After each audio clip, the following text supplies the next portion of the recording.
The advent of electronic music now on BBC4 as the synthesizer takes centre stage. With some strong language, dust off your Korgs and Moogs for Synth Britannia.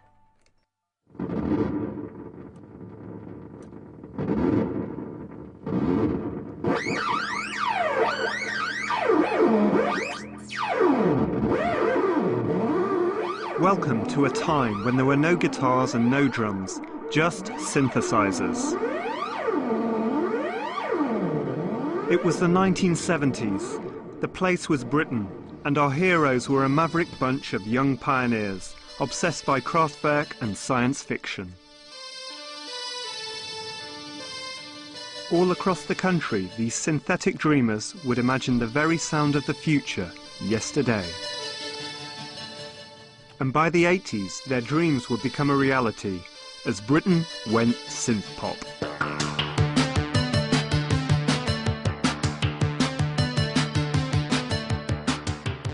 Welcome to a time when machines ruled the world.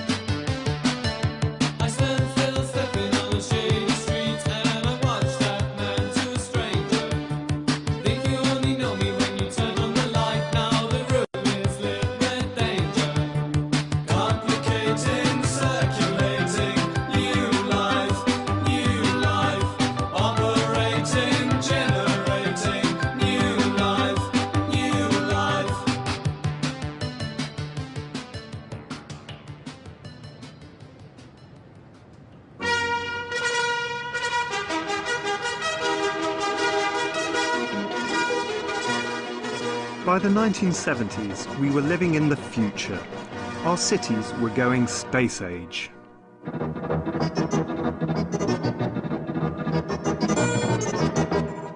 Victorian slums had been torn down and replaced by ultra-modern concrete high-rises.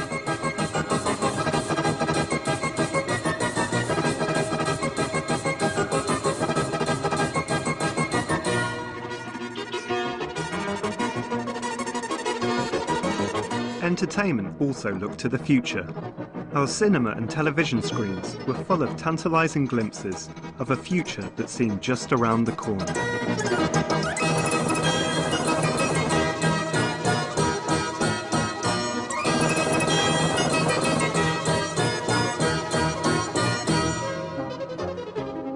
Released in 1971, Stanley Kubrick's Clockwork Orange was a futuristic and violent vision of concrete Britain that captured the zeitgeist. The film's soundtrack was composed by American synth pioneer Walter, now Wendy Carlos. It would have a profound effect on a generation of would-be musicians.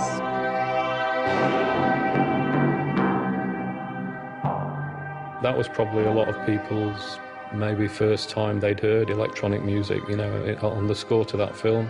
It made me forever associate classical music with people getting their heads kicked in, which is kind of a bit strange.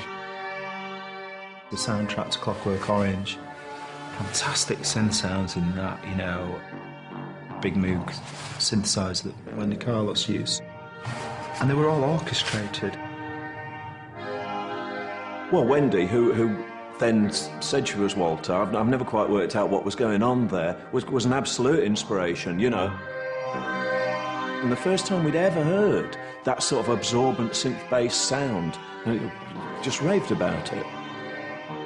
Some of the people who would be the future post-punk people would listen to the 3 or 4 sort of original compositions that Carlos did on that soundtrack that were much more sinister and foreboding. There was a kind of a linkage made there between those sounds and the idea of a cold future, a bleak future, and that probably sort of sunk quite deeply into the psyche of a lot of young musicians at that time. For a generation of electronic dreamers, Carlos's soundtrack would offer a glimpse of an alienated synthetic future. But the true divine spark would arrive on our television screens in 1975.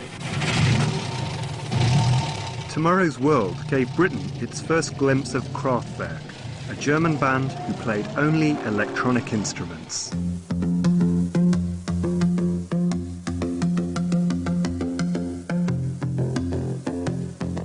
They would invade our shores later the same year.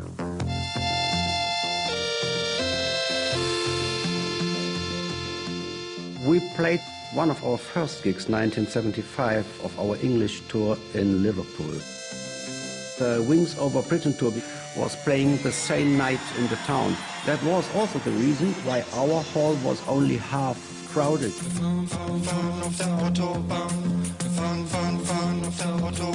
All of our posters were stuck right next to the posters of the Wings, so it made us proud, of course, you know. Amazingly, they came to Liverpool in October of '75, and I sat in seat Q36 and witnessed the first day of the rest of my life. '75 was all, you know, the era of long hair and flared trousers and guitar solos, and these guys all came out in suits and ties.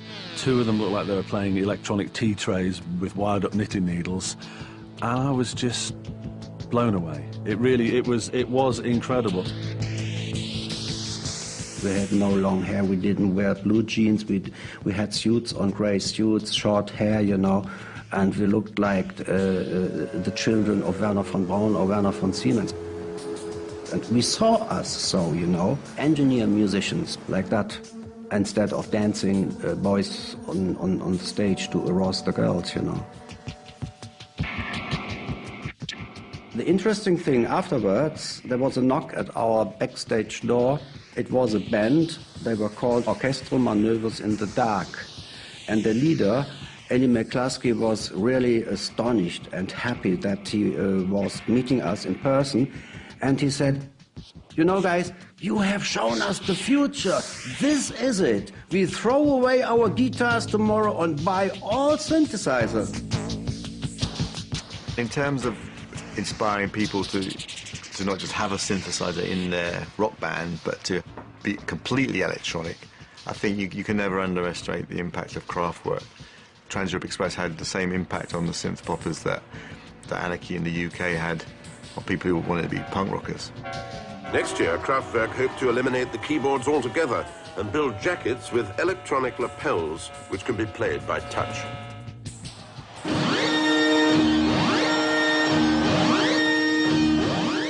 In British music in the mid-70s, the synth was a remote beast. Although they would become much cheaper later in the decade, a synthesizer then could cost as much as a small house. They were associated with rich and technically gifted, progressive musicians.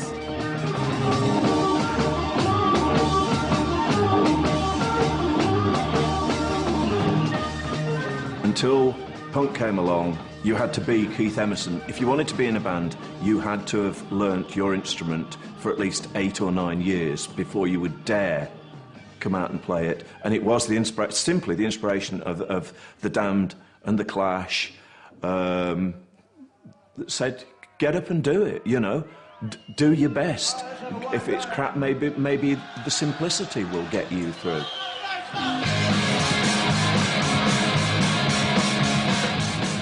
Whilst the music didn't concern itself with synthesizers, the attitude of the punk movement would inspire those with an interest in electronic music to do it themselves.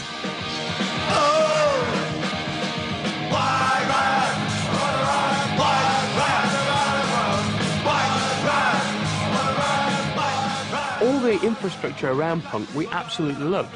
It's just that the actual music we saw as being quite old-fashioned. And being a bit of a one-trick pony. So what we did was we took the attitudes of punk and gave it a different context, i.e. let's make music that nobody's heard before. Across the country, small pockets of experimentation surfaced, inspired primarily by punk and Kraftwerk. We're in my studio at home in southeast London. One day I opened my email inbox and there was like 10 emails from a very disparate bunch of people saying, you've got to go to eBay now and buy this. And what it was Kraftwerk's original vocoder, which was being sold on eBay. And it was the one that was used on Autobahn. I thought, well, this is the equivalent for a guitarist of getting Jimi Hendrix's guitar that was used on Purple Haze or something, you know.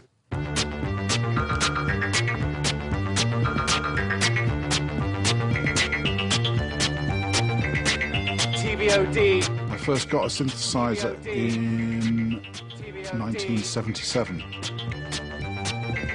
and I bought a second-hand Korg 700S from Macari's music shop in Charing Cross Road.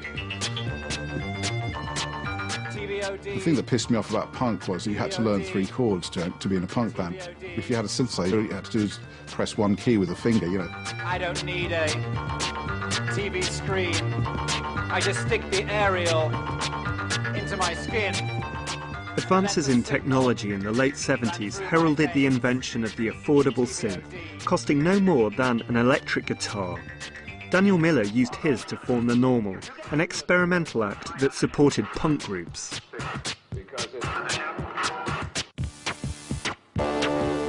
Miller drew on the work of English author JG Ballard, whose Crash was another futuristic vision of Britain. Warm, leatherette.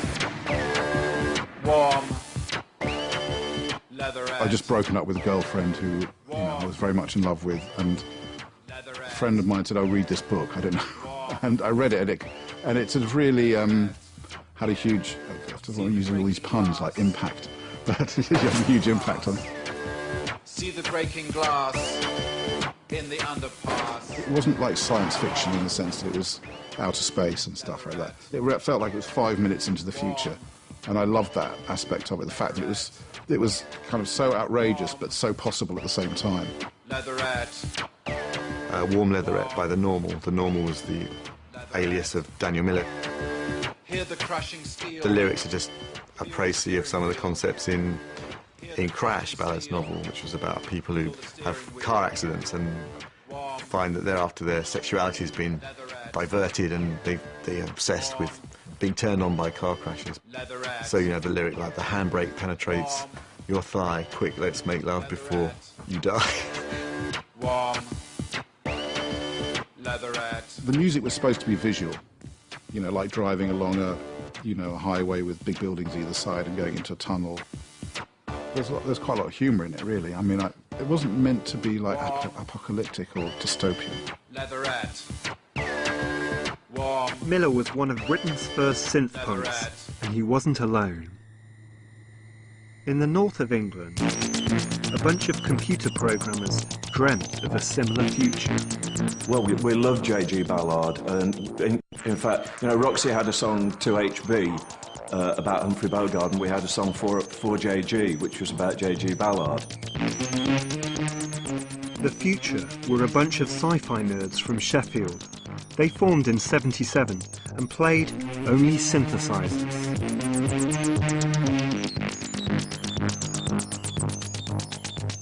When I bought my Korg 700S in 1976, it was the first time there was a monophonic synthesizer which you could do stuff with, which was kind of domestic level, entry level in terms of price. It was 350 quid, I think. And I remember distinctly thinking at the time, I was a computer operator, and there was a decision day where it was either buy a second-hand car and learn to drive, or go and buy this monophonic synthesizer. And that proved to be quite a fateful day, because I still can't drive, but I still got that synthesizer. This is a Mini Korg 700S, and was sort of the first affordable synth. A fantastic machine, completely eccentric. Listen to the voice of Buddha. They give you a book of patches with it, and because it was Japanese, that there would be things like Synthy Cat or Funny Frog, you know, and you can't follow why it's doing what it does, but it sounds great. Usually with a synthesizer you can get it to do something for you that you don't have to be manually good at all. That was why we turned to them in the first place, because no one could learn how to do the guitars either, because we'd all tried. My brother's a great guitarist, and he tried to teach me. It just hurts your hand. So we use these things, and you can press a switch on them and they'll do things for about 10 minutes. It's quite interesting. If you've got a tape recorder, you can put it down, put something next to it, and it'll sound all right. The day that I joined the band, Martin came round to my house and he had two records under his arm. One was Trans-Europe Express and one was I Feel Love. And he said, look, we can do this. I think that was his actual phrase. We loved all that stuff. I mean, like the concept albums that George Moroder did with Donna Summer. 1, 2, 3, 4, 5. We used to play those continuously. And this wasn't some kind of post-gay, ironic thing. It's just because they sounded great and interesting, and you're never really sure what the next set of sounds coming up was going to be. I feel it just didn't sound like any record that had been before. It came on the radio and you couldn't quite believe what you were hearing. It was hypnotic, but it was driving. Moroder's Moog music was the disco single of '77. Its success would set the template for the future of the future. We were in fact much more influenced by Moroder than we were by Kraftwerk. Everyone, ever since anyone that knows we use synths, oh, you sound like Kraftwerk, don't you? Well, we use the same instruments, so some of the sounds are a bit the same. We never really wanted to be Kraftwerk. We wanted to be a pop band.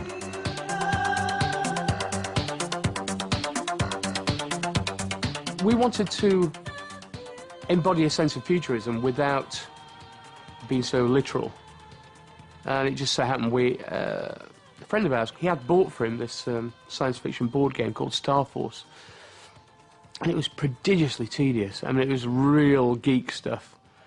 And it was impenetrable. You couldn't play it. There was the Rise of the Human League or something. And we thought, the Human League, that is such a cool name. No future, they say.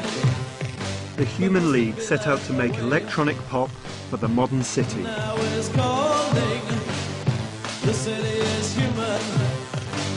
Find you, take home your no jokes of your time is too big, but come soon. We've had it easy, we should be glad. High-rise living's not so bad. The Human League had a totally different spin on synthesizers, where it was much more like this bright, technocratic optimism thing. And in fact, in one of their early songs, Blind Youth, you know, they make fun of people who go on about dehumanization. Dehumanization is such a big word. It's been around since Richard III. Dehumanization, it's easy to say, but if you're not a hermit, you know the city's okay. I'd say most of the brightness came from Martin. Martin's very optimistic, and if anyone's moaning about anything, Martin will go and write a song in the opposite direction. I think I felt a bit gloomy about the concrete jungle and everything, which is ridiculous because I'm a townie. You know, I gravitate towards concrete. If you put me in the country, I would just find the nearest town and go, and I'll be sitting in a bar quite quickly. Blind you take hope, no jokes of your time is too big, but come soon. Unfortunately, British pop music wasn't quite ready for a synth-led group of futurists just yet. But in 1978, the Human League weren't the only group experimenting with electronics in Sheffield. This is the old Salter Lane Art College, which used to be part of Sheffield Polytechnic in the 1970s. I believe the Human League also played this very place for their first ever live show in Sheffield. Cabaret Volatire did perform in this very room. Yeah, I mean, we just thought there was nothing for us, you know. I mean, it was all kind of bloated super groups and progressive bands who weren't even from the same kind of social backgrounds, you know. They were probably public school educated, whereas I think, you know, most of the scene in Sheffield was pretty solid, kind of working class. You'd find little bits of interesting music within perhaps some of the prog rock stuff where there'd be a weird little synth break. But then, you know, once you kind of start to discover all the German bands, you realise that there were entire albums that were made of electronics. Whilst the Human League dreamt of pop, Cabaret Volatire were anything but, using electronics to explore Sheffield, a city torn between the past and the future. I remember watching loads of science fiction things in the 60s, like Doctor Who and things like Quatermass. And all these kind of strange things seem to happen in kind of old gasworks or industrial environment. there was another worldliness about it. You might see an alien or a giant blob creeping across the floor, glowing bright green from radioactivity.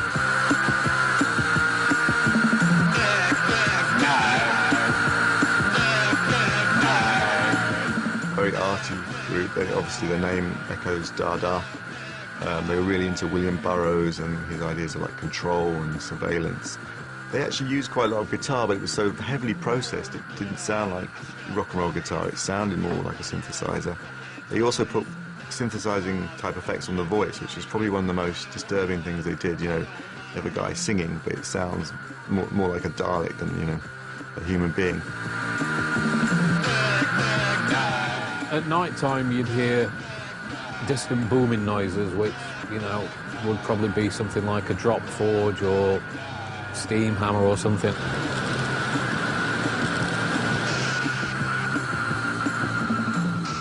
You certainly knew that you were on the edge of, you know, heavy industry. Everything in their music was kind of alienated, and, you know, the music that comes from people who are kind of divorced from any kind of natural life, any natural rhythms, the music for a kind of hostile environment.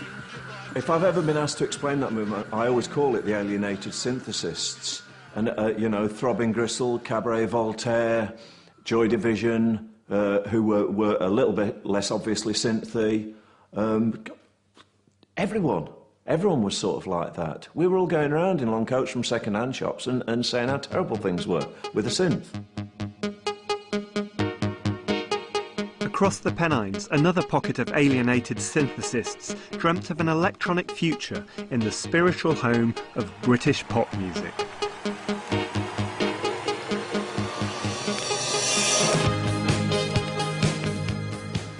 We are in Matthew Street in Liverpool, and I'm actually standing outside of the door to what used to be Eric's Club, which is where we played our first gig, where we invented OMD to play at this place. And it was, of course, the club where we all used to come. The Bunnymen and the Teardrops played within a month of us playing here as well.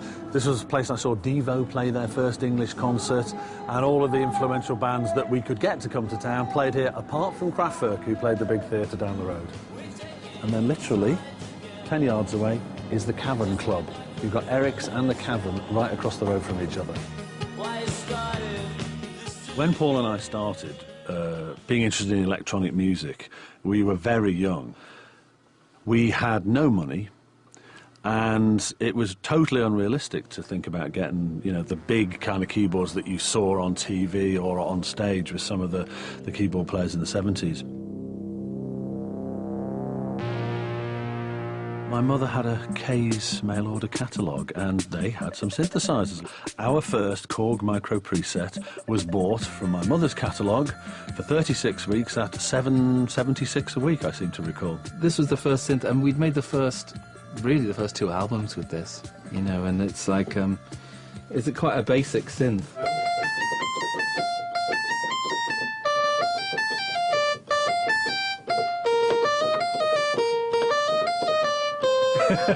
Can you believe that's the record?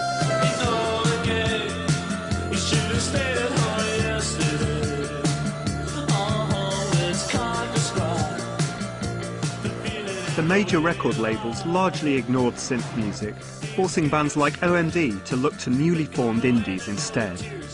In 1978, OMD would sign to Factory. A movement of sorts was beginning to coalesce. I think the first wave of bands that sort of came out of the closet in the late 70s, we were all working independently of each other. There was no unified movement. It didn't all start in one club or one town. There was no gang of people who all had a manifesto that we were going to do the new British electronic music. It was small pockets of people in different parts of the country who were independently, obviously listening to the same things.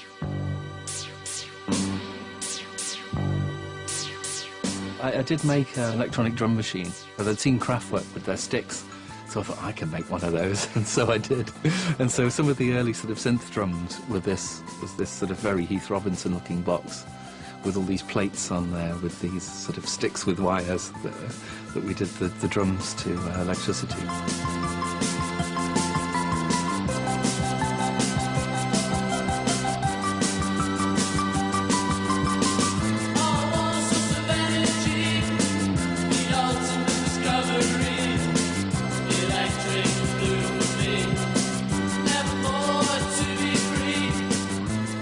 horrified when Tony Wilson said, you know, what you do is the future of pop. We're like, pop? You know, we're experimental, German-influenced. You know, we're not pop at all. How dare you call us pop? We were absolutely mortified. We couldn't see it at all. Totally by accident, Paul and I guess others at the time, had distilled the electronic experimentation and the kind of glam pop of Britain from just a few years earlier into what was going to become, which didn't seem at the time, but was going to become the future of pop music. By the start of 1979, the future of pop music seemed a long way off, as the combined efforts of the Normal, OMD and the Human League had failed to trouble the charts. But dabbling in synthesizers was becoming increasingly de rigueur, even for dyed-in-the-wool punks.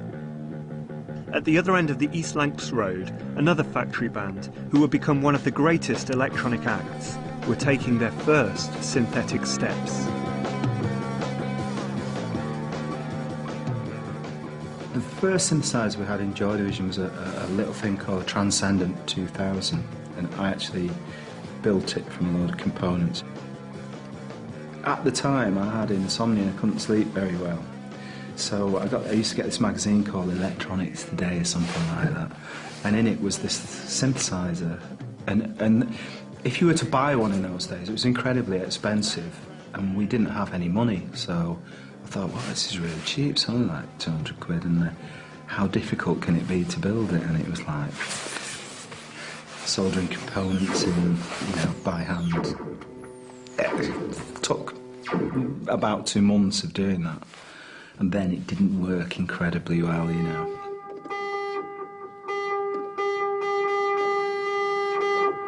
I remember we went to write a track in a studio called Cargo in Rochdale, and when we went in, we found a little Woolworths organ that you switched the battery power, switched it on, and it blew a fan.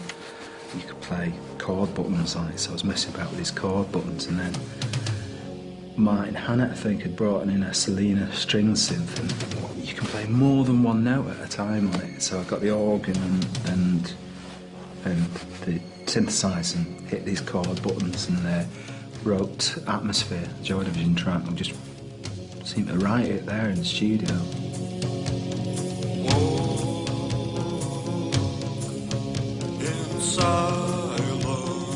I think we wrote the music, and then he wrote the words that night, and then recorded the vocals the next day, which is amazing when I think about it now.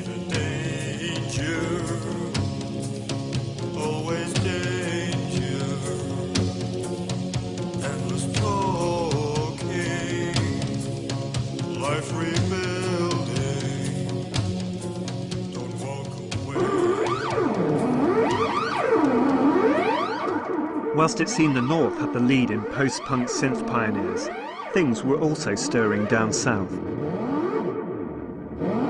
John Fox was the former lead singer of Ultravox. He worked in Shoreditch, in London's then unfashionable East End.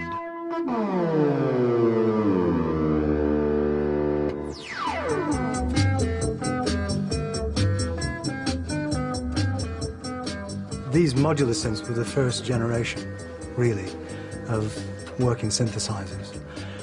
And then the companies decided to make a cheap version of it because no one could afford these, or very few people could afford those.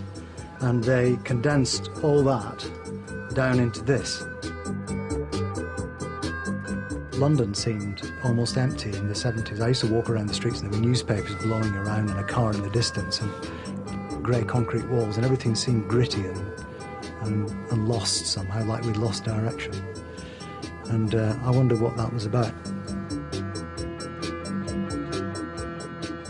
I wasn't angry about it anymore, as we were supposed to be as punks.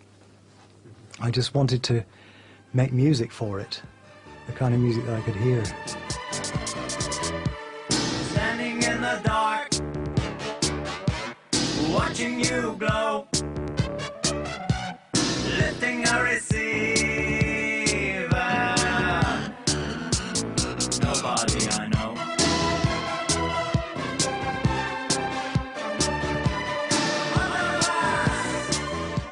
underpass is such a Ballardian idea, you know, the underpass with the sodium lights, and you might be mugged, and it's you know, very 70s dystopian, the spectral city.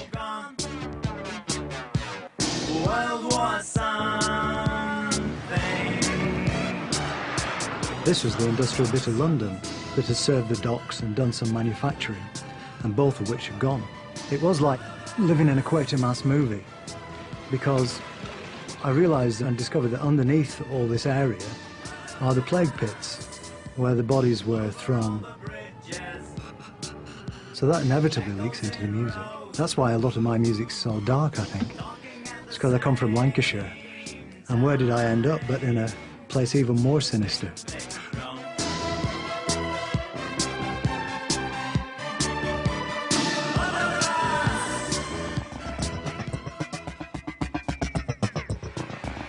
Fox's music wasn't the only synthetic portrait of the 70s metropolis. An experimental group of artists known as Throbbing Gristle had been forging their own electronic industrial sounds in their Death Factory down the road in Hackney. Grim. Yeah, it was grim. It was very run down. The factory was an old trouser factory, and it was near London Fields, and in the basement we were on level with the plague pits. That's why it got called the Death Factory. There was still a lot of sort of antagonism left over from, I know it sounds like unbelievable, post-war, because there were still people there, like the park keeper, who used to be one of Mosley's brown shirts.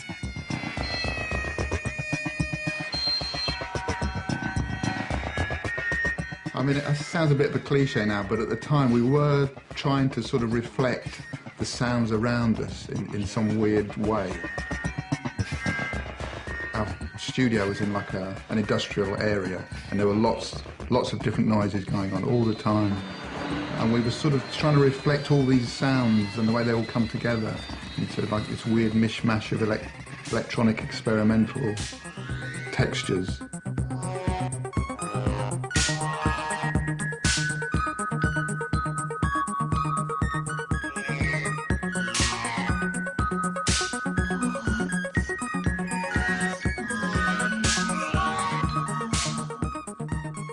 We felt kinship with a lot of bands, didn't we? Especially sort of Sheffield bands. And... Yeah, Cabaret Volatire, those people. Yeah. But I think the kinship was the fact that we were all independent. Yeah. Chris Carter in Throbbing Gristle was a sort of nut for Tangerine Dream and that kind of music. So they were sort of some hypnotic, dreamy, electronic Throbbing Gristle tracks that were actually quite sort of pretty in a funny sort of misshapen way. And I had these synths, and because they were homemade synths, they weren't bought sort of off the shelf, they weren't Rolands and Korgs, they sounded quite unique anyway. They didn't sound like regular synths. And then I built this effects unit. I saw this design in Practical Electronics, and you could combine all the effects together and put a guitar through it or a voice or anything. So I started building these units for Throbbing Gristle and called them Gristleizers. We were never punk, we're not punk, we were industrial. We were an industrial experimental music band.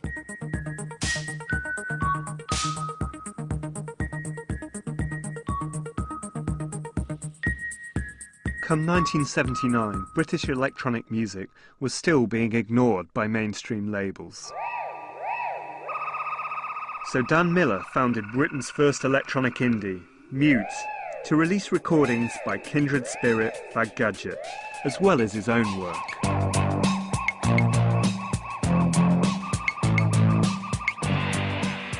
I wasn't interested in rock and rock music at all at that point. I really only was interested in electronic music.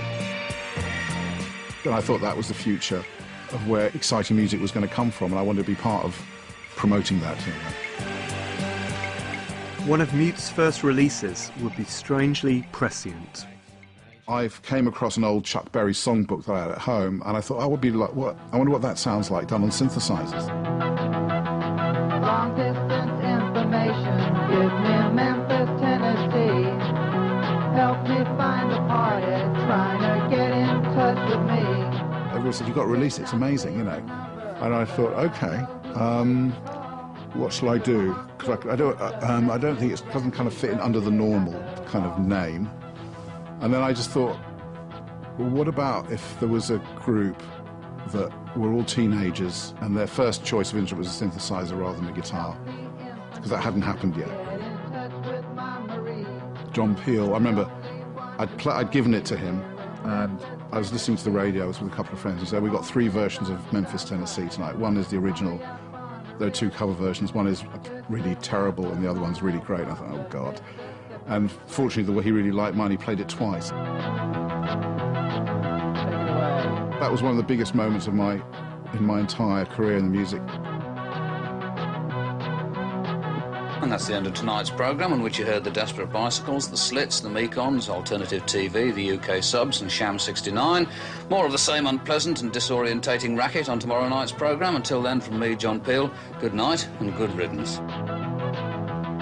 Getting your record on the Peel Show was one thing, but nobody was ready for what happened next. What sort of makeup do you put on? I mean, you appear very white. Well, it's all natural, actually. It's Max Factor is a pan stick, and it's 28, which is just natural. It's not white makeup, it's normal. And then I just powder that with skin tone powder, and then just eyeliner.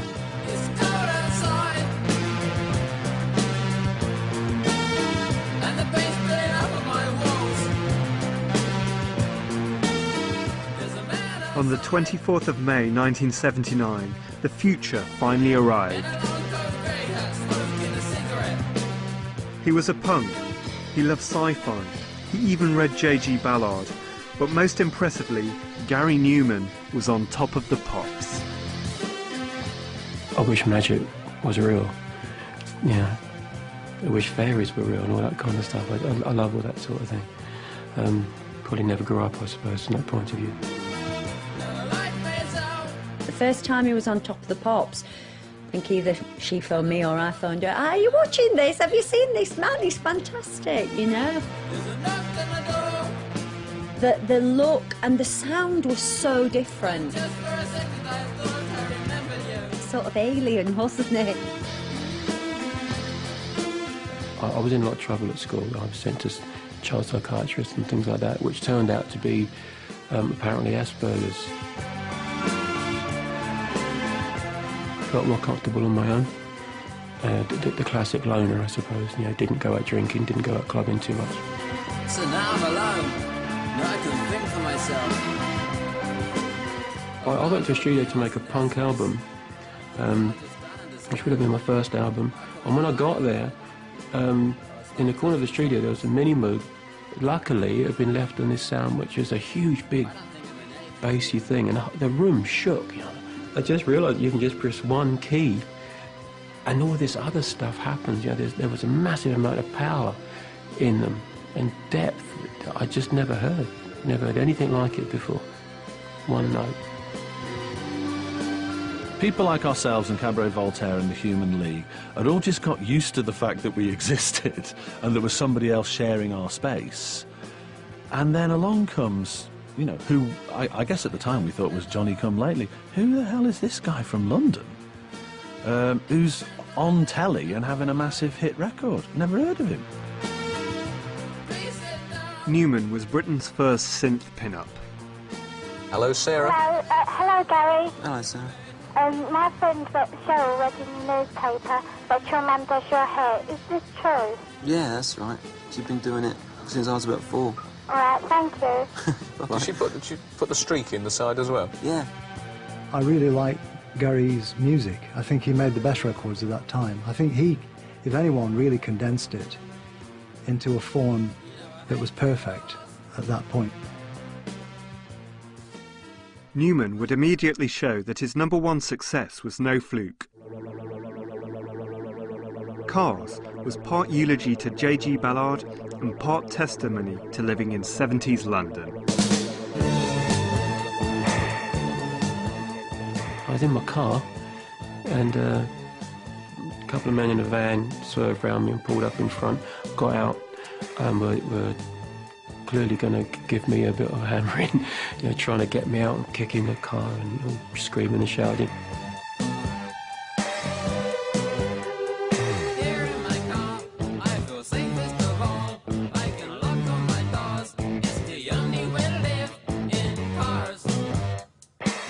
I was pretty scared, you know, so I locked all my doors and I ended up driving up onto the pavement and shot along the pavement because I couldn't go anywhere. You know, people obviously leaping out of the way because I was in a bit of a panic.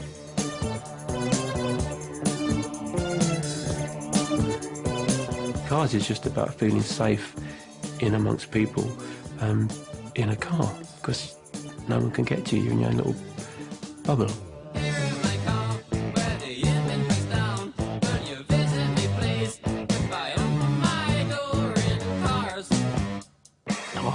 I was gutted when Cars came out. I thought it was really good. All this time we were convinced, just a matter of time before we have a #1 record, because, you know, part arrogance and part stupidity. And then somebody comes out of the blue and does it. With sales totalling in excess of 10 million, Gary Numan was a new kind of pop star. But being at the front of the synth wave had inevitable drawbacks. The Musicians' Union tried to ban me for, I think, the first year I was around because they said I was putting proper musicians out of work. Although I had to be a member to get on top of the pops, so, you know, it caused me loads of grief, actually. The music press were pretty harsh. It wasn't rock and roll. It wasn't honest, it wasn't working class, it wasn't worthy, it wasn't earthy, it wasn't real, it wasn't sweaty, it wasn't manly, it was pretentious and pseudo-intellectual. And I am absolutely convinced that Numan's career was shortened by nasty, nasty vitriolic journalism. But again, if what they've been before me, they've been punk, the whole anti-hero thing. So not only was I doing electronic music, which I wasn't particularly pleased with anyway, but I'm standing up saying I want to be a pop star, love it. All this anti-hero stuff that went before that, I want nothing to do with that. You know, I want to be famous, and I want to be standing on stages, and I don't speak for the people because I don't even know them. The decade would end with Numan as the unlikely synth-pop hero come good. What lay around the corner would see the synth transformed from post-punk experimental tool into the pop instrument of choice.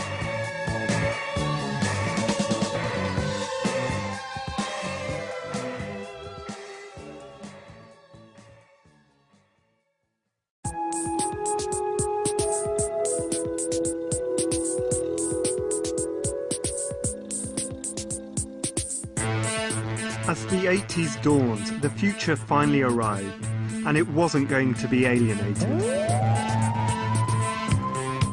A shift to the right heralded a new era in Britain, an era in which prosperity and material wealth would be vaunted above all else.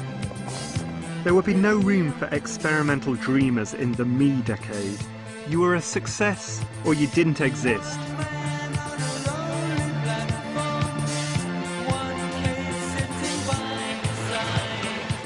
The big hit of 1980 was Visage, whose Fade to Grey followed fast on the heels of Numan's success.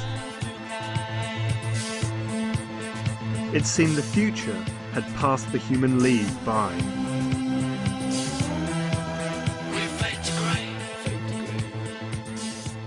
I think there were 3 #1 hits.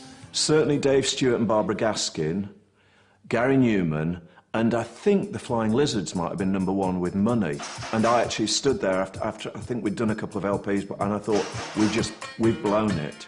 We now look like the also-rans, and everyone's taken the idea and done a lot better than us. The best things in life are free, but you can give them to the birds and bees. I want money. That's what I want.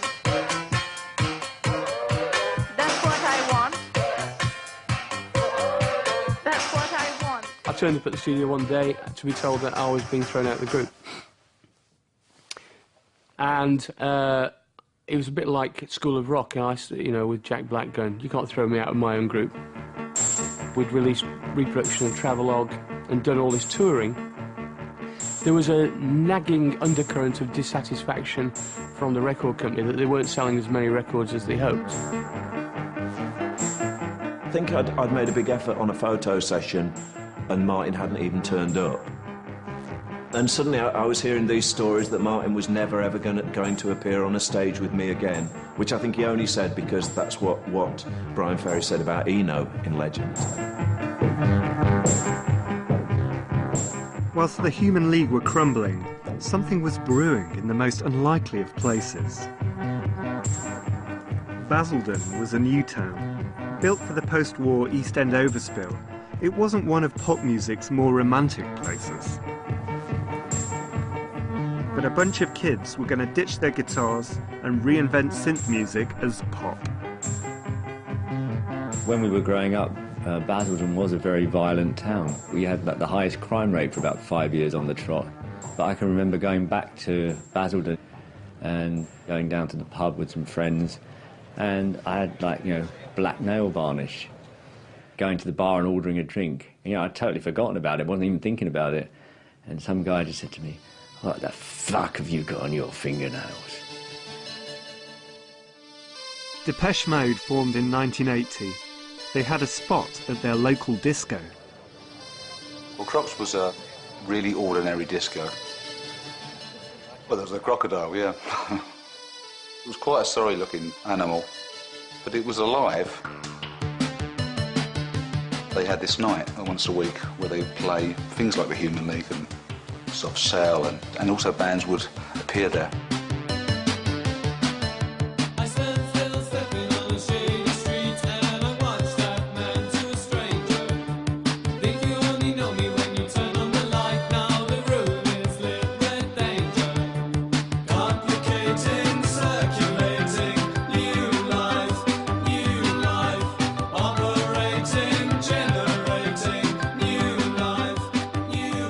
When I first started playing synthesizers, it would have been people like the Human League, Orchestral Manoeuvres in the Dark, their very first album.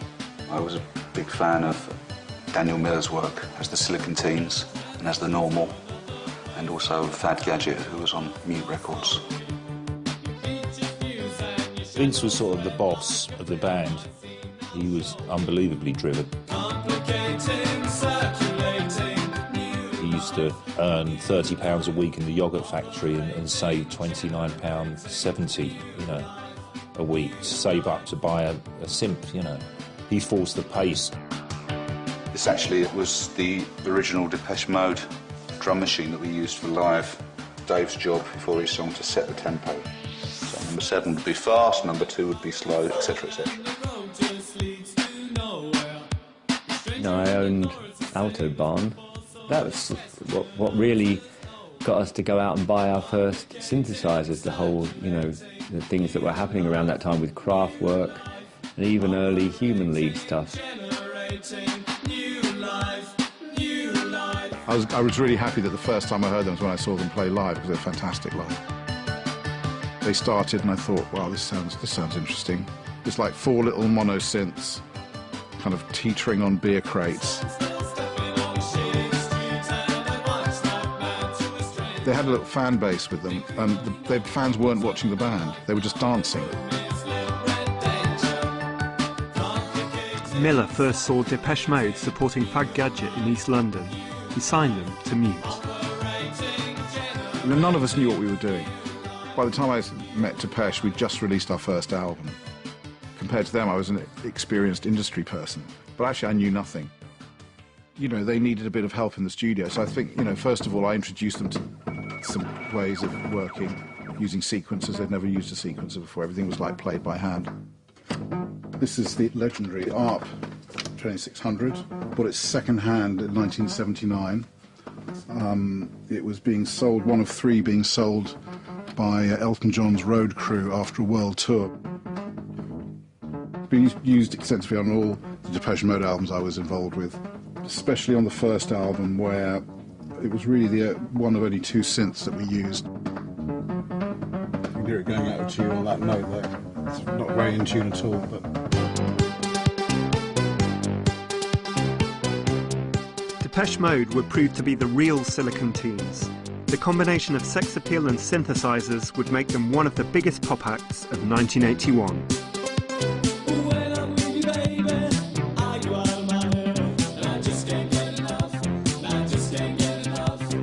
All the things you do to me.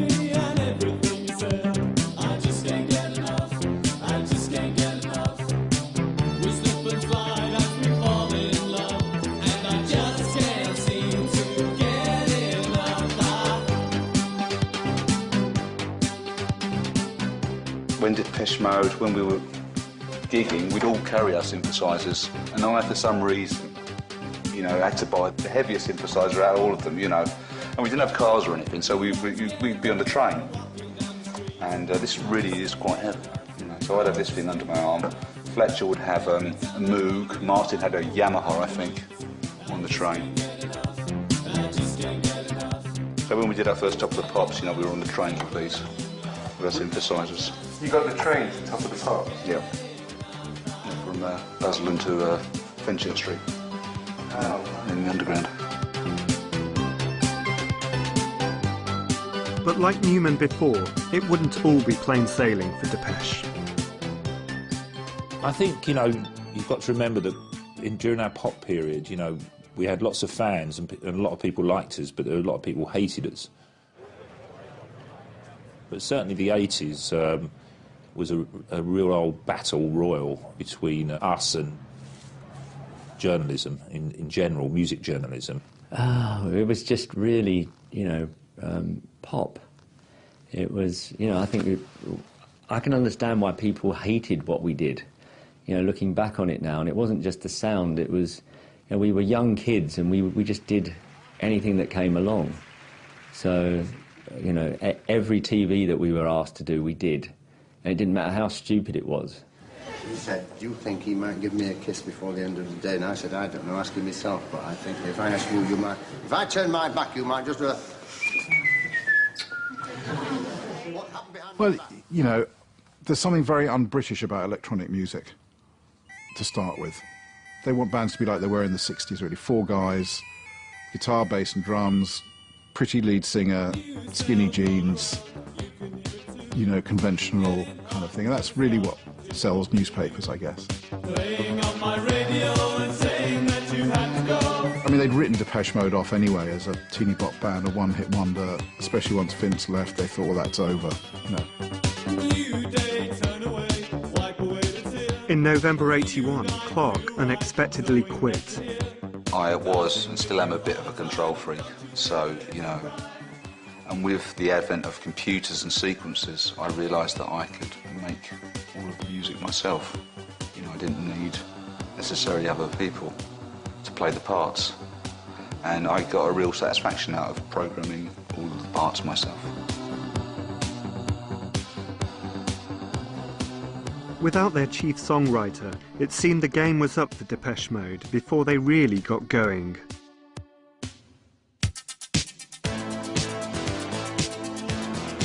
In the same year, a reversal of fortune had seen a new-look Human League finally get in on the pop action, partly thanks to a lineup change that took them out of the pages of the NME and put them on the front page of smash hits.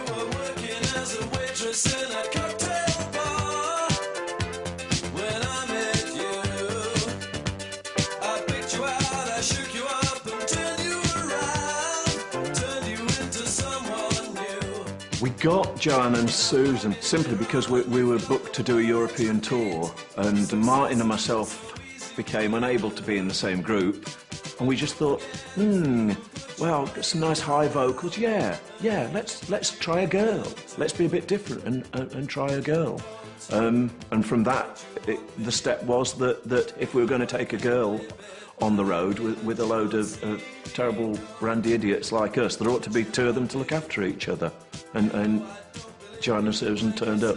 I was being sarcastic there, by the way, was sitting there reading books, really.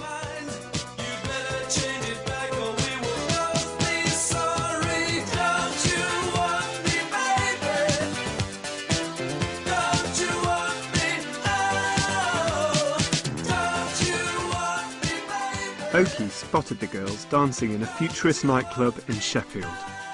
Our parents thought there's some ulterior motive, something's going on.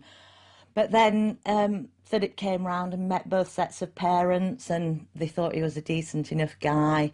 And then we went to school with our parents, and they talked to the head teacher, who thought that it would be good for our education to have 6 weeks going around Europe, because we could go to art galleries and things like that.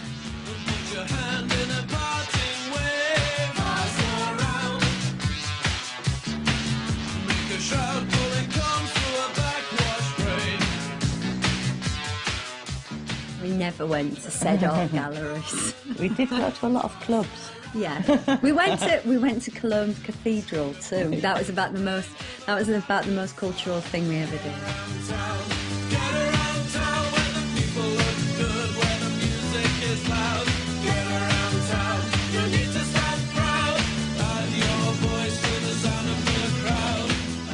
It also meant that we could appeal to women as well as men. The early Human League was a very male-based group, and really only lads in long coats liked us. And some transvestites. OK, pop music, let's go! Anyone here like a Human League?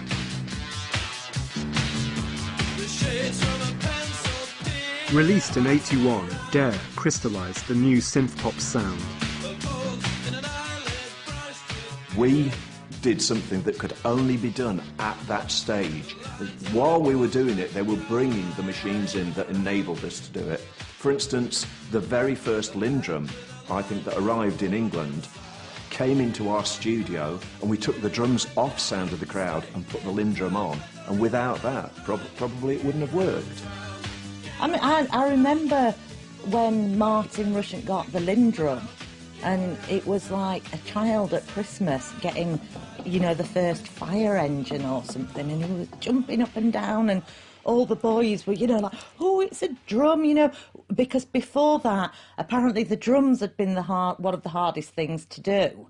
And now there was this box that was sort of this big, and you could program it, and they were all very excited, and we were a bit like, OK, boys. Now the floodgates were open, the rush to market swept every aspect of British life in the early 80s. Everything was now up for grabs, including pop music. In an attempt to eclipse his ex-bandmates, former Human League member Martin Ware would cash in on the times with a concept album. We were doing the day shifts, they were doing the night shifts in the same studio. They were making Dare, we were making Penthouse and Pavement. I've never been so motivated in my life, believe me. I said, we're going to make it stylish, fantastic. Finally, the shackles are off. We can start using other instruments because it's, you know, the original manifesto is broken. But we're still going to make it predominantly electronic. And so the idea was that suddenly we're not a group. We are ripping open the facade and going, no, this is great music, but it's a business. It really is a business. Doesn't matter, Bob Dylan can sing all he wants. He's busy brown-nosing the A&R man behind the scene. Now here comes my job. Sweat and bleeding with the mud. Dreams become ideals. But ironically, and we were totally anti-Thatcher and always have been, you know, fascist screw thing, etc. It got taken on board by the aspirational yuppie culture in the early 80s as their kind of theme tunes a lot of the time, like Let's All Make a Bomb. They completely missed the point of the song, totally, and it was like, yeah, mate, oh, I remember listening to that, yeah, Braces, it's fantastic, mate, love the ponytails.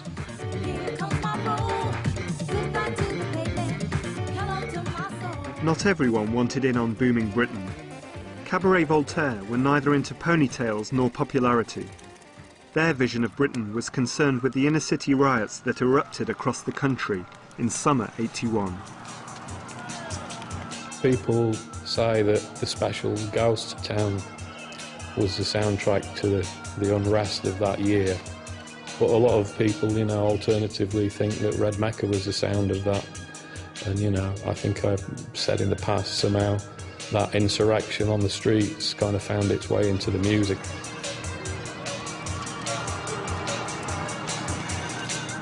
You kind of took some heart in the fact that some people were kicking back against the system, albeit in a quite a crude manner, and were prepared to take on the police.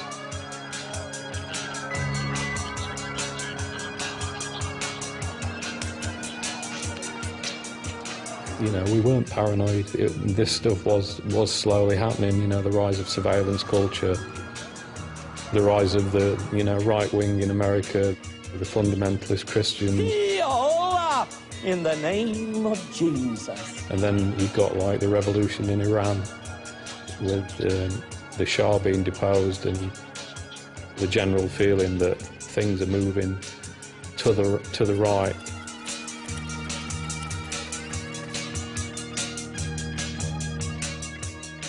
Meanwhile, something strangely synthetic was happening in the sleazy underbelly of London's Soho.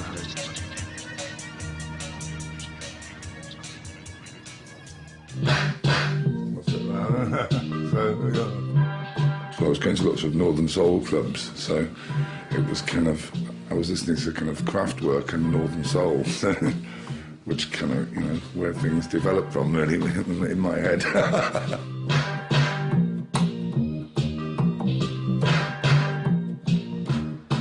Yeah, I missed it. And when we had the money, we'd come to Soho and just hang around Soho and just getting ideas, which is where the name came from. Sometimes I feel I've got to run away. Non-stop erotic cabaret. It was the Raymond Review bar back in that 1980 or whatever, and that's where that photograph's from. Because we were just kind of fascinated by being like these two northern hicks in the sticks, and suddenly like, wow, this is amazing. It was a sort of, it's kind of glamorous and dangerous, and lots of neon lights and stuff, which we were kind of fascinated by. Now I'll run from you. This tainted love you've given, I give you all a boy could give you. Take my tears and that's not nearly all. Tainted love. Tainted love. The first people doing the electron thing really kind of came the alienation, I am hollow inside kind of thing, like Gary Numan. Then you get this sort of second wave where you've got the sort of cold, glistening synth sound, but the singer's actually very, very emotional. Mark Arman's a good example. He's like torridly emotional. Someone to hold you tight, and you think love is to pray. It's like there's a passionate, super passionate singer, and then the one other person, usually a guy with the synthesizer. And I think almost they're kind of using the synth more as like a miniature or condensed orchestra. Like they can get all the sounds they need out of this one box. So really it's more like electronic soul music. Where Soft Cell led, others would follow. Having left Depeche Mode, Vince Clarke would form his own duo with a rhythm and blues singer, also from Basildon.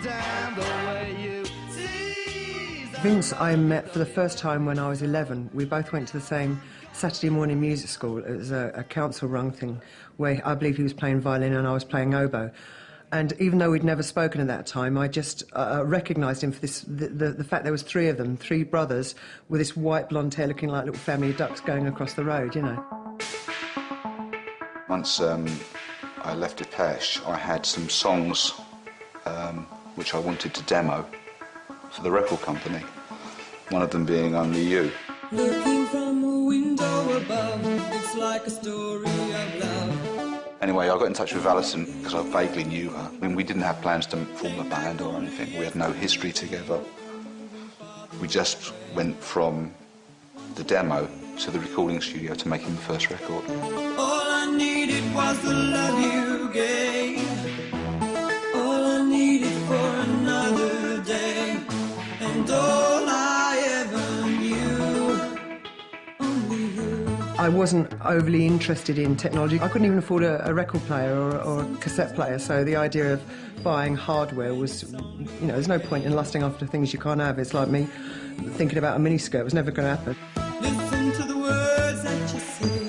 It's getting harder to stay when I see you. Well, Vince Clarke then forms another one of these classic sort of fire and ice groups, you know, the ice is the synth and then the fire is Alison Moyet. So that's almost like a template for 80s pop is, you know, the synthesizer guy, the synthesizer boffin, and then the super passionate singer, usually female or maybe gay male, you know, it's kind of, the duo replaces the rock band.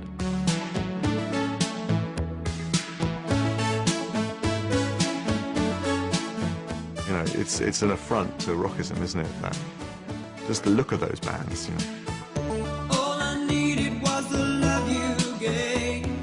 But when we first started working in Yazoo, it was like he was effectively suffering from a very recent divorce. It's like these were his childhood mates, Depeche Mode. You know, this was a huge thing for him to go from being a local boy like the rest of us, without a great deal of hope, without many prospects, you know, without any qualifications. The last thing I'd heard about him is he was driving vans for our whites, crashing them and leaving them on the street side.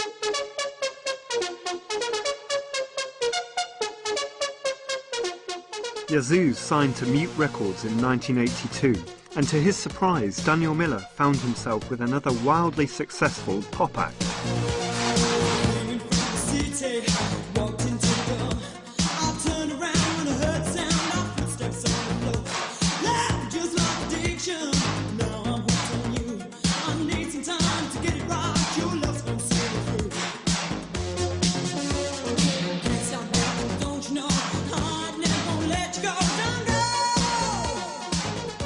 There was nothing right about it.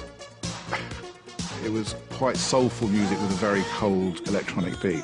She didn't fit the typecast female pop star image at all. You know, and it's become a cliche now, but at that time, the quiet second bloke on synth wasn't a cliche.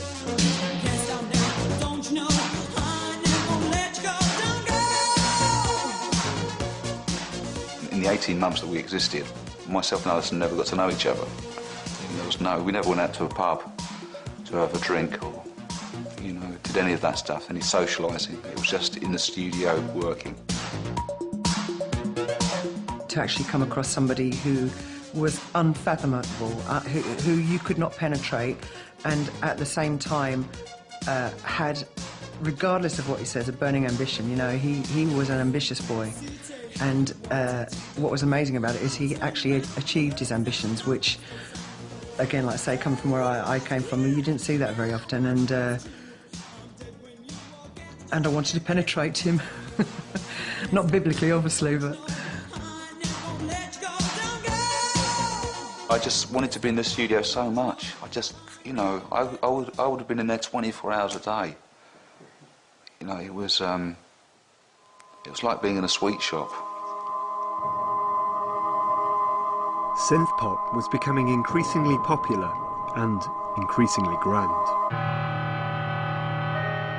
OMD would enjoy 3 top 10 hits in 1982, 2 of which were about Joan of Arc. We were quite intellectual, you know. Pompous, stuck up our own arses, I guess you could say. You know, we were going on top of the pops with Bonnie Langford and Elton John and Cliff Richard, amongst others, and we were playing a song that was in waltz time that started with 45 seconds of distortion and had no chorus and had a mellotron playing what sounded like bagpipes. Well, explain how it works. Well, actually, it's fairly straightforward. It's a musical computer, and as you know, Eric, the right hand is lead instruments with a choice of 18 different ones, and the left hand is rhythms in this half and backgrounds in this half, and it's all been fed onto hundreds of tape tracks. The mellotron is a very, very early sampler before samplers went digital. It was a very analogue thing. Here's a French accordion with a Viennese waltz. It was a nightmare to use on stage. We were playing in this tiny town in the middle of France, and the mellotron was completely out of tune because all the town were drawing the power down so much, cooking. The motor wouldn't spin fast enough. Thank you. Well, David isn't a musician, as you know, but I have a professional pianist here who can really show you what the mellotron can do. The number of people who thought that the equipment wrote the song for you. Well, anybody could do it with the same equipment that you've got. Fuck off.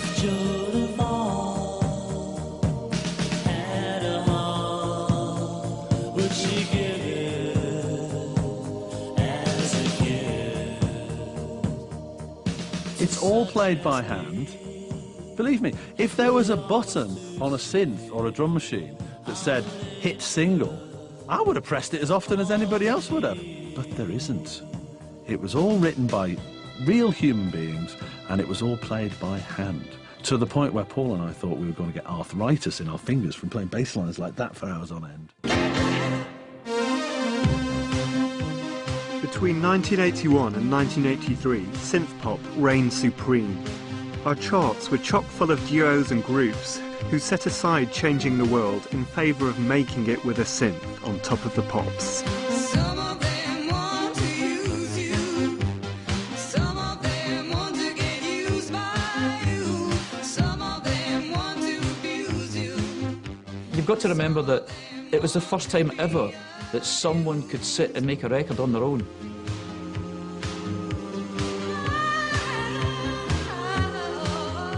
Eurythmics came along and they did, I remember they did Sweet Dreams in the basement.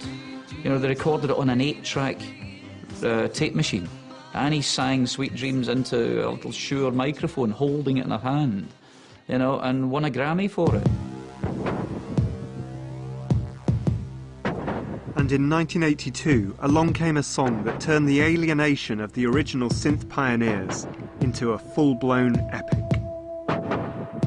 Ultravox would score like one of the biggest synth pop hits ever, called Vienna, which has that, you know, total fetishism of Middle Europe. You know, Vienna, it's the Habsburg Empire. It's, you know, the romance of Central Europe. Freezing breath on the window pane, lying and waiting. The movies we were watching and the music we were listening to at the time all coming out of Europe, and the history that Europe had, you know, Vienna being this beautifully romantic, you know, the city, this beautiful place. And you put all that together, and you've got this fantastic image. You've got this wonderful... I'd never been to Vienna when we wrote the song, you know, I didn't know anything about Vienna. You try putting that down on a piece of paper that you're going to write a song that's a 4.5-minute long electronic ballad that speeds up in the middle with a viola solo thrown in. It doesn't equate, it doesn't work. But at the time when you're young and, you know, naive, naivety is a wonderful thing.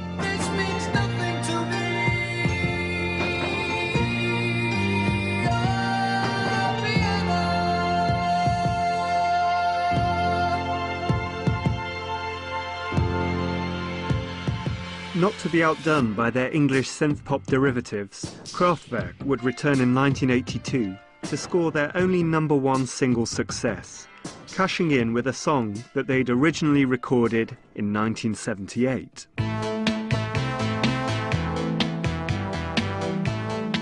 With the model that was in England to be a hit, that was a complete different story. We didn't expect it ourselves. She's a model and she's looking good. The reason was the following. We had already a single to be played on the radio in England, and it was Computer World. And the man of the EMI London house, he didn't know what to put on the B-side. And he thought, and he thought, and he thought, maybe 2 days longer. And suddenly he had the great idea to put the model from the last album, The Man Machine, on the B-side. And then they sent the single to the radios. And 80% of the radios played the B-side.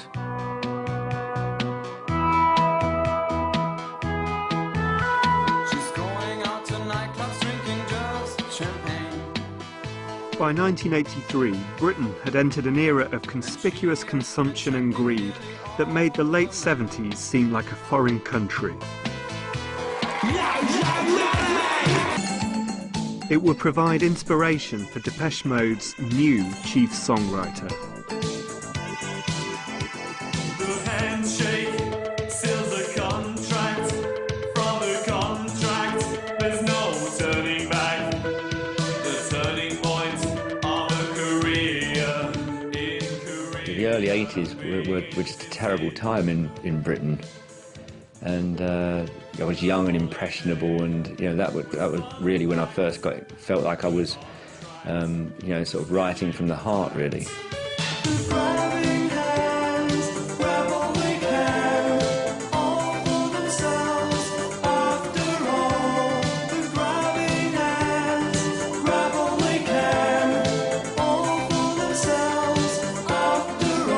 It's a competitive world. Around the time of Construction Time Again, samplers had just really come out, so you know, we were just, it was just a whole revelation to us. We were just going out and, you know, sort of like smashing pieces of metal with sledgehammers, you know, raiding the kitchen drawer for all the utensils to make percussion sounds, just anything we could get our hands on.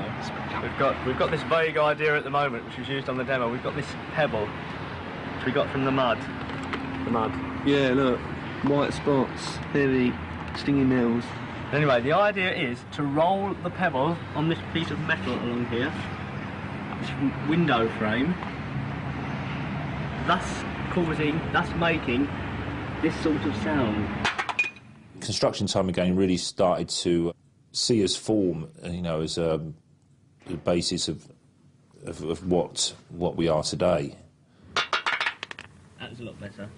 Anyway, the idea is to take that sequence and to make an interesting rhythm out of it, and to sequence it all through the song, you know, so people dance.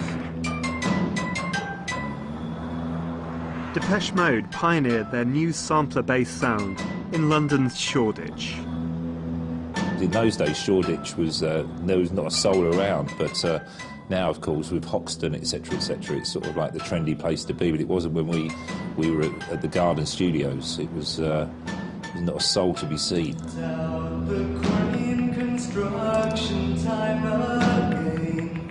What is it this time? I remember there was one sound in particular that was us actually hitting a piece of corrugated iron that was the side of a building site, and the sample sort of went like, "Oi!" And there was like the site foreman, you know. It's a lot. It's a lot. It's a lot. It's a lot. It's a lot. It's a lot. We seemed in the 80s really to be doing a one-band crusade for electronic music, you know, against the music press that was overwhelmingly rock-based. We would often do interviews with journalists, and we'd have a big arguments because they just didn't consider electronic music to be real music.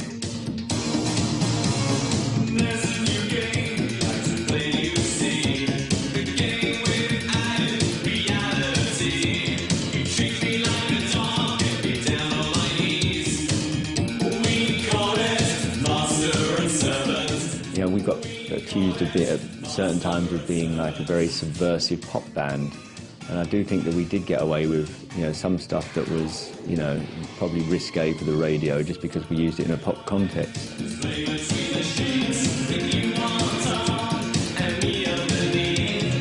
In our early career, I mean, there are things like, you know, Master and Servant and stuff.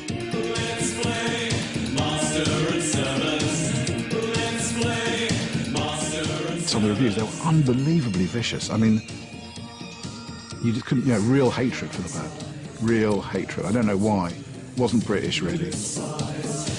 A journalist once said that, you know, the music will appeal to alienated youth everywhere and Germans.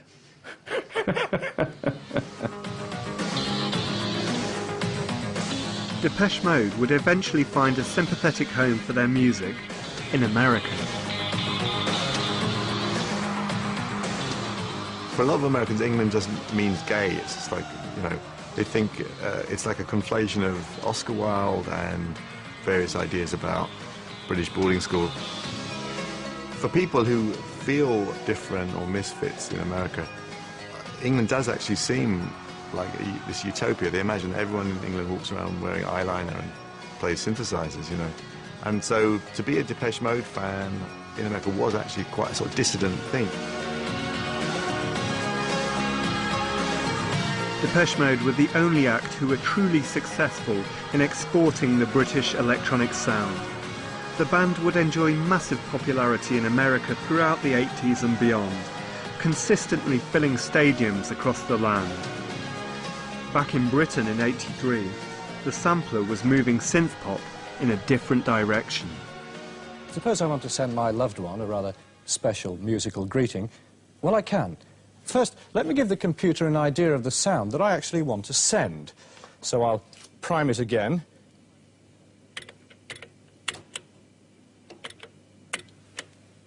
And now I'll speak into the mic. Hello! And we have to wait a couple of seconds now for the sound wave to come up. There it is. Hello. Hello. Hello. Hello. Hello. Hello. Hello, dear. When we arrived in it, the emulator had just been invented. And it was completely riveting because it had James Brown going, please, you know, and you could play it up and down the keyboard. Had a string quartet or an orchestra. It had the famous Beethoven, rum, rum.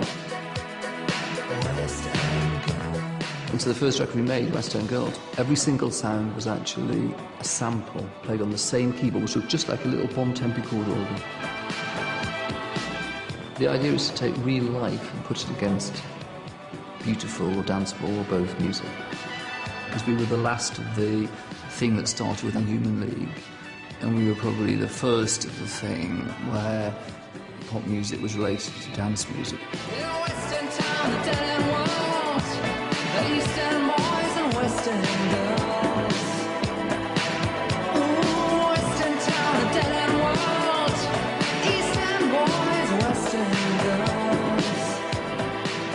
The Pet Shop Boys gave us a glimpse of what the future held for British electronic music. But the band that would truly spearhead the shift from synthpop to dance music had evolved out of the ashes of Joy Division. Whilst in America, New Order would have a synthetic epiphany. Kind of at the period where Ian had died and we were recording in New York. We spent a lot of time in New York, and I was going to nightclubs after the studio every night. I remember sitting there on these kind of steps in a club and thinking, wouldn't it be great if one day our music was played in a place like this? That sort of planted a seed in my head, really, that got me interested in more in synthesizers. You know, if you play an encore or something, we were, you know, punks, and it's like, you're just falling into the trap, you know. It's a phony thing doing an encore, everyone expects it, you know, and well, let's get these machines to do a track and we'll just go on. If we do an encore, press a button and then they'll go off, you know. That was the idea.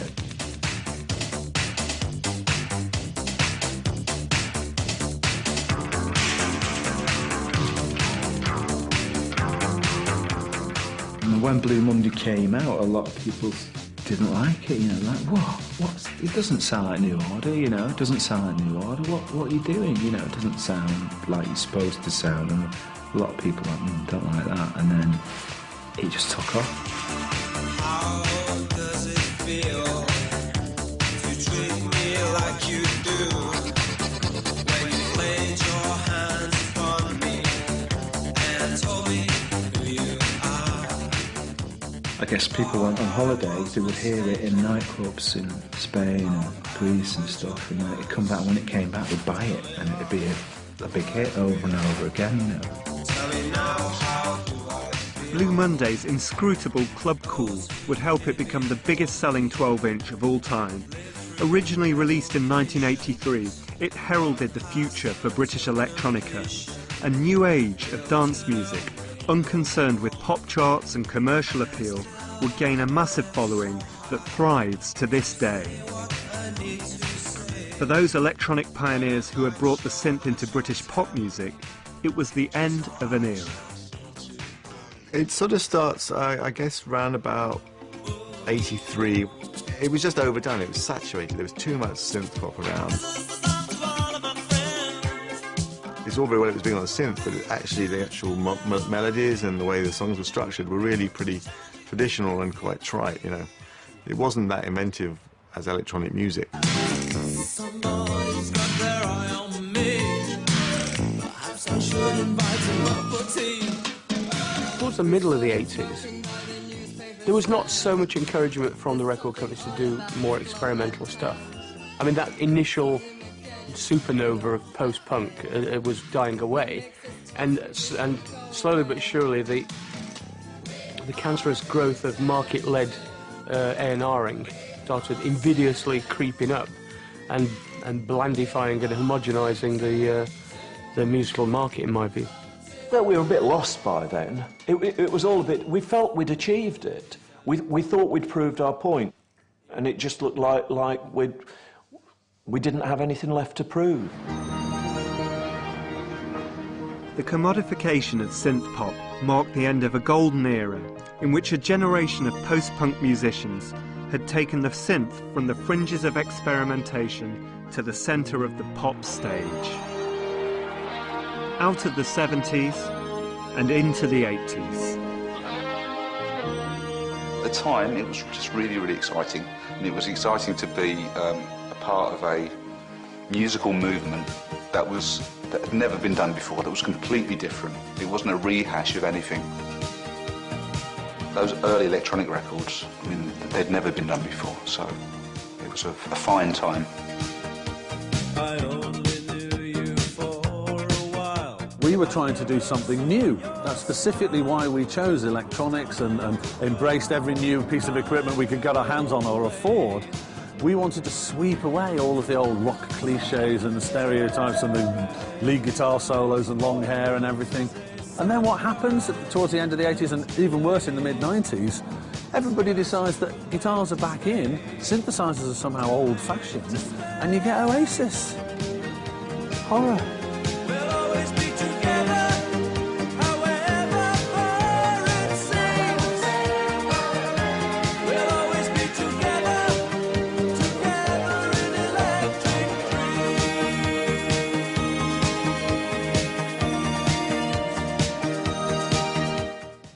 Next tonight on BBC4, synth legends pay a visit to the Beeb.